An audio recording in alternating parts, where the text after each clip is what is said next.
Възпоменания от Батак от Иван Вазов. От Батак съм, Чичо. Знаеш ли Батак? Хей, там зад горите.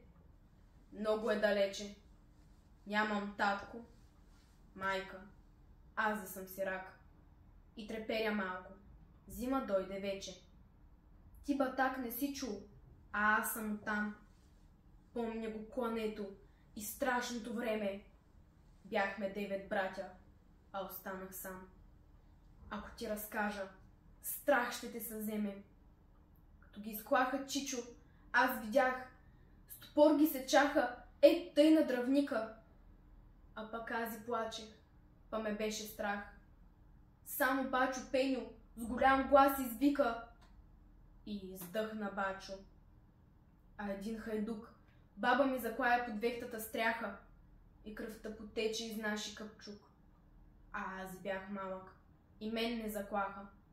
Татко ми излезе из къщи тогас с брадвата в ръцете и нещо продума.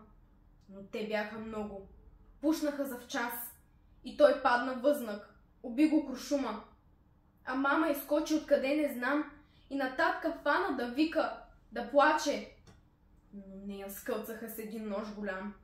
Затова съм, Чичо. Аз сега сираче. А бе много страшно там да бъдеш ти. Не знам, що не щяха и мен да заколят. Но плевнята пламна и взе да пръщи и страшно мучаха кравите и волът. Тогава побягнах почешком навън.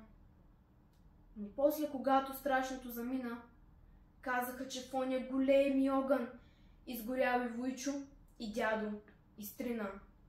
И черквата наша, Чичо, изгоря. И школото пламна и девойки 200 станаха на въглен. Някой ги запря, та и още много дяца и невести. А Кака и Леля и други жени мъчиха ги 2 дни, та пак ги затриха. Още слушам, Чичо, как пискато ни. И детенца много на мъждрак набиха. Всички свят затриха, как не бе ги грях. Само дядо Ангел живя сиромаха. Той пари избираше с котела за тях. Но поп Трендафила с гвозда и коваха. И уж беше страшно, па не бе ме страх. Аз треперих само, но не плачех веки. Мен и други дяца отведоха с тях. И гъжви съдрани увиха на всеки. В помашко село, не знам кое бе. Мене ме запряха нейде под земята.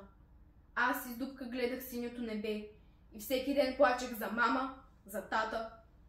По-добре умирвах, но не ставах турка. Като ни пуснаха, пак Батак живях. Подир 2 години посрещаме Гурка. Тогас лошо време и за тях наста. Клахме ги и ние, както те ни клаха. Но нашето село, Чичо, запустя. И татко, и майка нейде не станаха. Ти, Чичо, не си чул заради Батак. А аз съм оттам. Много е далече. 2 дни тук гладувам, защото съм сирак.